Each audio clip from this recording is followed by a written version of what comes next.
When I call for heat, inducer motor is humming, not moving, so I'm trying to unjam it using a screwdriver.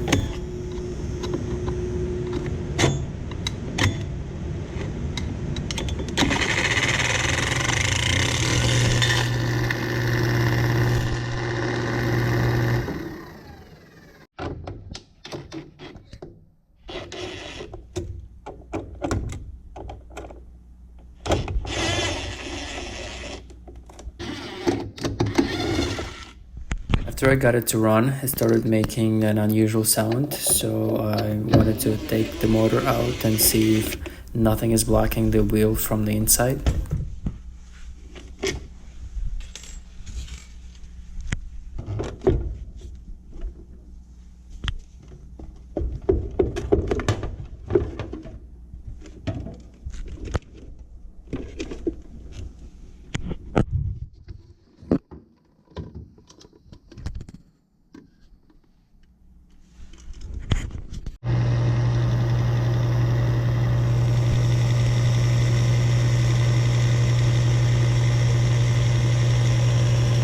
So it looks like nothing was blocking the wheel on the inside.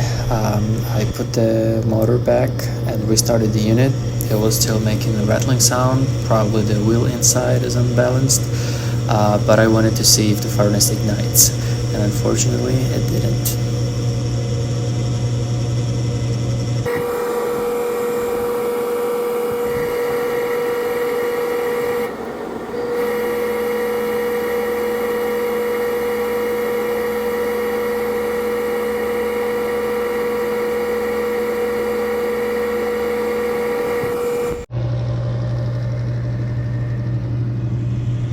So after another attempt that the furnace didn't ignite, I wanted to see if the control board is good and if it's sending the power to our gas valve for it to open. So I disconnected 2 wires going to the gas valve, and I connected my multimeter leads to them to see if we're gonna get a voltage. And as you can see, we are getting power from the control board to the gas valve, but the gas valve still fails to open.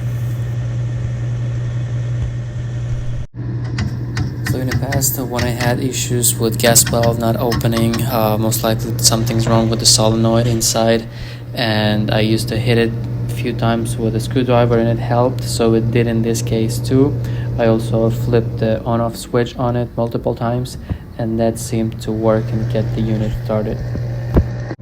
So I have to come back to replace those parts, but for the time being, I want to make sure the unit runs safely. I haven't found any cracks inside the heat exchanger, and I'm checking the CO level with my combustion analyzer, and it picks up 0, so the unit is safe to run. Alright, so I'm done on this one. It's weird, the inducer wouldn't start because it got stuck. I somehow got it to run. Nothing was obstructing the wheel. It was clear. It just probably over the summer nobody turned it on and eventually got stuck. Anyway, the inducer started to run and I'm like, oh yeah, so that's it. But then the gas valve won't open. Even though I get the voltage to the gas valve, I got 26 I think volts, so that should open, but no, it didn't. And then I hit it a few times with screwdriver because I know sometimes it helps.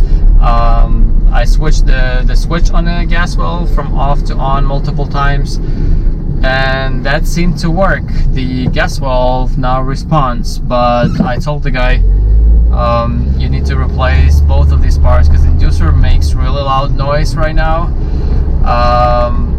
As it's colder outside, I told him watch out. I mean, you can run it, but keep an eye on it. You know, if it's gonna start smelling like smoke, or shut it off completely.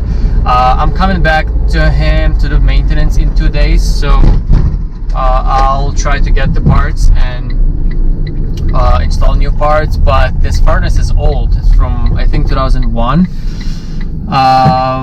Yeah, but you know, I wanted to make sure it's safe to run, so I ran it, I turned it on, I checked the heat exchanger with camera through the limit opening. I couldn't see any cracks. Once the blower starts, the flame doesn't change, the flame is nice and blue. And then I put the my Testo CO combustion analysis to check the CO in the airstream. So I got 0. So after the furnace was ignited, was fully running, my probe in the coil was picking up 0. So I can still assure this person that the furnace is still safe to run, because we replaced one of his furnaces for the basement. This was for the second floor, exactly same furnace, a few years back, maybe 2 years ago. So I thought maybe it's same issue, because that one had got a cracked heat exchanger. But no, the furnace seems to run fine, and I'm gonna quote him the parts replacement, and we'll see what he decides to do. Alright, that's gonna be it for this little service call on Sunday afternoon. I'm going back home to enjoy the rest of the day, and appreciate you guys watching. Consider subscribing to the channel, hit a like button if you like the video, and